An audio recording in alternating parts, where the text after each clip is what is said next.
Ambati silks Kanchipuram sari store now in Vijayawada. Exclusive పట్టు saris, సల్వాస్ and lehengas. నమస్తే రమగారు. నమస్తే జయ. రమగారు, పౌర్ణమి మనము ప్రతి నెల వస్తూ ఉంటుంది, చేసుకుంటూ ఉంటాం. కానీ పర్వదినాల్లో వచ్చినప్పుడు దీనికి సంబంధించి ప్రత్యేకమైన విధానాలు ఏమన్నా పాటించాలా జనసామాన్యంగా అందరం కూడాను? పర్వదినాలు పౌర్ణమి నాడు వచ్చే పర్వదినాలు అంటే ఇప్పుడు మనకి రేపు హోలీ పండగ. ఈ హోలీ పర్వదినం, హోలికా పూర్ణిమ మనకి పుస్తకాల్లో క్యాలెండర్లో రాస్తారు, కానీ మనం చేసుకునే పండగ కాదు ఇది. ఎక్కువగా నార్త్ ఇండియాలో చేసుకుంటారు. మరి పూర్వపు సంస్కృత నాటకాల్లో కూడా తప్పనిసరిగా హోలికా పౌర్ణమికి రంగులు చల్లుకోవటాలు అలాంటి వ్యవహారాలు అవి కనపడదేవి, నాటకాల్లో కూడా ఉండేవి. మామూలుగా మనం కార్తీక పౌర్ణమి, శ్రావణ పౌర్ణమి చేసుకుంటాం కదా, మధ్యలో ఏరువాక పున్నాలు అంటారు. పౌర్ణమి నోములు ఉంటాయి, పున్నం నోములు ఉంటాయి, 33 పున్నాల నోము. లెక్కల ప్రకారం రకరకాలు జరుపుకుంటాం. ఏ పౌర్ణమైనా విశేషమైన రోజే చేయాలి. అది పర్వదినంగా పండగగా చేసుకునేది హోలీయే పెద్ద పండగ. అవునవును, మనకు కాకపోయినా ఉంది. ఈ నార్త్ ఇండియన్స్ అంటే మనకి మార్వాడీసు, గుజరాతీసు వీళ్ళందరూ ఏంటంటే హోలీకి ఒక వారం ముందు నుంచే వాళ్ళ పూజలు అవి ప్రారంభం అవుతాయి. మనకు అట్లా ఏం లేదు. ఆ రోజులు రంగులు చల్లుకోవడం, సినిమాలు వాటి చూసి మనకి సినిమాల్లో ఒక ఈవెంట్గా కనపడుతుంది కాబట్టి మనం ఒక ఈవెంట్గా చేసుకుంటున్నాం.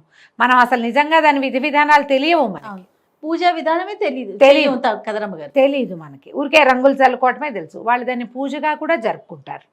ఓ వారం ముందు నుంచే దేవాలయ దర్శనాలకు వెళ్తారు. పెళ్లి పనులు అవి ఉంటే చెయ్యరుట. వారం ముందు నుంచి కీడు ఆ రోజుతోటి అది విడుస్తుందంటారు వాళ్ళ పద్ధతులు. మనకు అవేం తెలియవు. మేము కూడా ఈ మధ్య తెలుసుకున్నాను. నేను కొత్త కొత్త బంధువుల రాకల వల్ల తెలుస్తున్నాయి, కానీ లేకపోతే మనకు అసలు తెలియదు. ఏ పౌర్ణమైనా మనకి పర్వదినమే. పౌర్ణమి నాడు మనకి ఎట్లా అంటే ఇప్పుడు మామూలుగా మనం చాంద్రమానం కదా, మన కథ అంతా చాంద్రమానంలోనే మనం అన్ని పర్వదినాలు పండుగలు చేసుకుంటాం. మనం ఒక సౌరమానపు పండగ ఏమిటి మంది, మకర సంక్రమణం ఒక్కటే, అంతే. మిగిలినవన్నీ చంద్రుడితోటే మన పండగలన్నీ ఉంటాయి. శ్రీరామనవమను, కృష్ణాష్టమను, వినాయక చవితను కదా, బలిపాడ్యమి దగ్గర నుంచి బాయి దూజను అది కూడా చేస్తాం కదా, భగినీ హస్తభోజనం కదా, యమద్వితీయ, ఇవి చూడు అన్ని తిథుల ప్రకారమే ఉంటాయి. అయితే ప్రతి తిథులకి ప్రతి నెలలోనూ మొదటి ఎండలో వచ్చేది పౌర్ణమి. ఈ పౌర్ణమి నాడు చంద్రుడు పూర్ణ కళలతోటి కనపడతాడు. చంద్రుడు మనఃకారకుడు అని చెప్తారు. మానసికమైన సమస్యలకి సమాధానంగా ఉంటాడు. మనకి పౌర్ణమి నాడు ఈ మన సముద్రంలో అలలు పెరుగుతాయి అని చెప్తారు, ఆటుపోట్లు పెరుగుతారు. అమావాస్యకి పున్నానికి వీడికి తెక్కొస్తుందండి అంటారు ఎవరికైనా మనసు బాగుండని వాళ్ళకి. అలాంటి వాళ్ళకి కూడా ఈ పౌర్ణమి తిథి విశేషంగా పనిచేస్తుంది.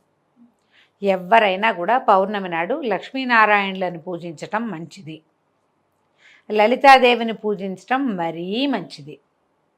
యుక్త వయసులో ఉన్న ఆడపిల్లలు, వివాహం కాని వాళ్ళు కానీ, సంతానం కలగని వాళ్ళు కానీ, ఏవైనా గ్రహదోషాలు లాంటి వాటితోటి బాధపడేవాళ్ళు కానీ, మానసికమైన అనారోగ్యంతో ఉన్నవాళ్ళు కానీ పౌర్ణమి నాడు పగలు ఉపవాసం ఉండి సాయంకాలం విష్ణు పూజ కానీ, లక్ష్మీ పూజ కానీ, లలితా పూజ కానీ ఏదైనా ఒకటి చేసుకుంటే ఈ సమస్యల్లోంచి బయటపడవచ్చు. ఎవరైనా చేసుకోవచ్చు. దీనికి మడి అవి ఇవి ఏమిటేమిటో ఆలోచించద్దు. మీ ఇళ్లలో ఎలాంటి పూజా విధానాలు ఉంటాయి వాటిని అనుసరించండి. ఏదైనా పూజ చేసుకోవాలంటే మీరేం అనుసరిస్తారు, అదే అనుసరం. దీనికి మనం ప్రత్యేకంగా చేసేది ఏంటంటే పూర్ణబింబం వచ్చేస్తుంది. సాయంకాలం 6 అయ్యేసరికల్లా వచ్చేస్తాడు చంద్రుడు. ఆ బింబాన్ని చూసి నమస్కారం చేసుకోవాలి.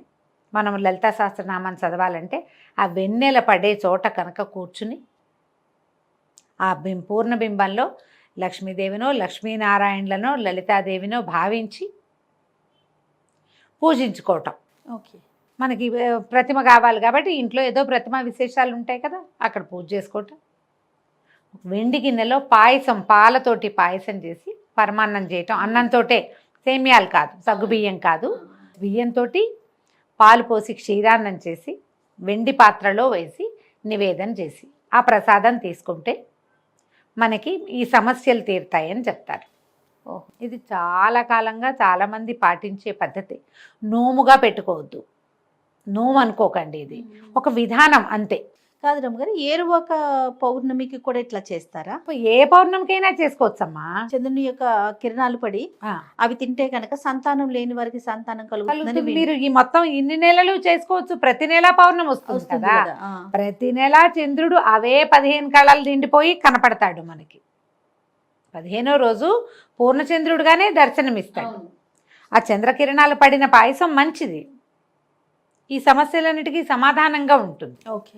అమ్మాయిలకి కన్యలకి చక్కటి వరుడు వస్తాడు, సంతానం కలుగుతుంది.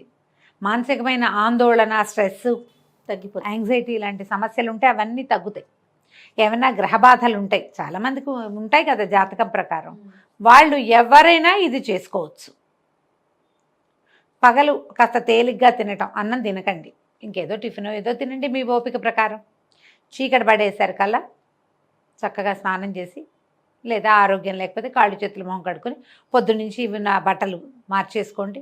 బట్టలు మార్చుకోవటం, తర్వాత కాస్త క్షీరాన్నం చేసుకుని బంగారు పువ్వు వేసిన వెండి కంచంలో కానీ, లేదా చిన్న పాత్ర ఇంతది, మిగిలిన పాయసం ఇంట్లో లోపల దేవుడి దగ్గర పెట్టుకోండి.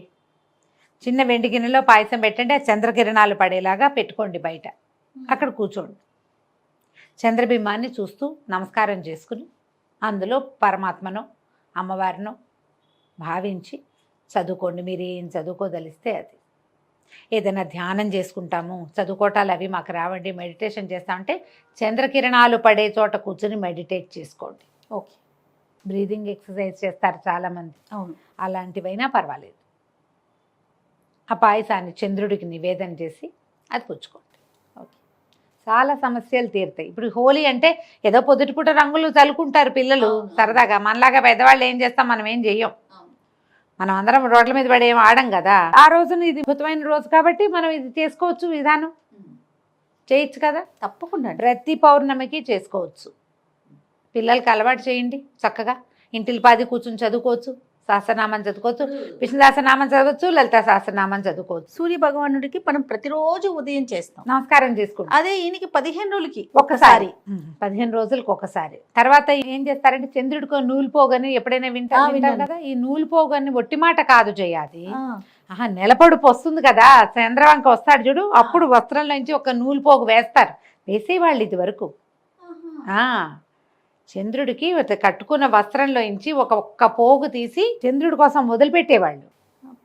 జరిగేది క్రియ, అట్లా చేసేవాళ్ళు.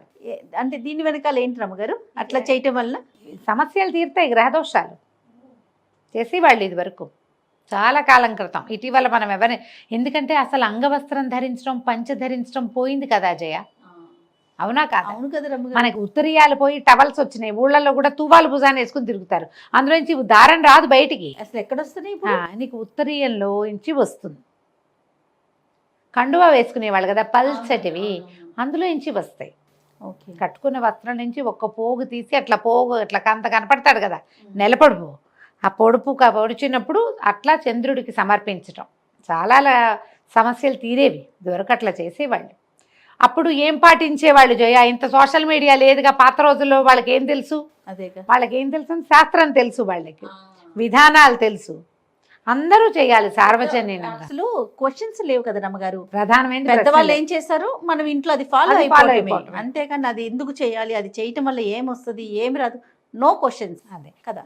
పౌర్ణమి నాడు రకరకాల దానం చేయొచ్చు జయ. బియ్యము, పాలు, పెరుగు, నెయ్యి అలాంటివి దానం చేసుకోవచ్చు. తెల్లటి వస్త్రాలు, ముత్యాలు, మల్లె పువ్వులు లాంటి తెల్లని పువ్వులు, ఇవన్నీ కూడా ఎవరికైనా ఇస్తే కూడా మంచిదే.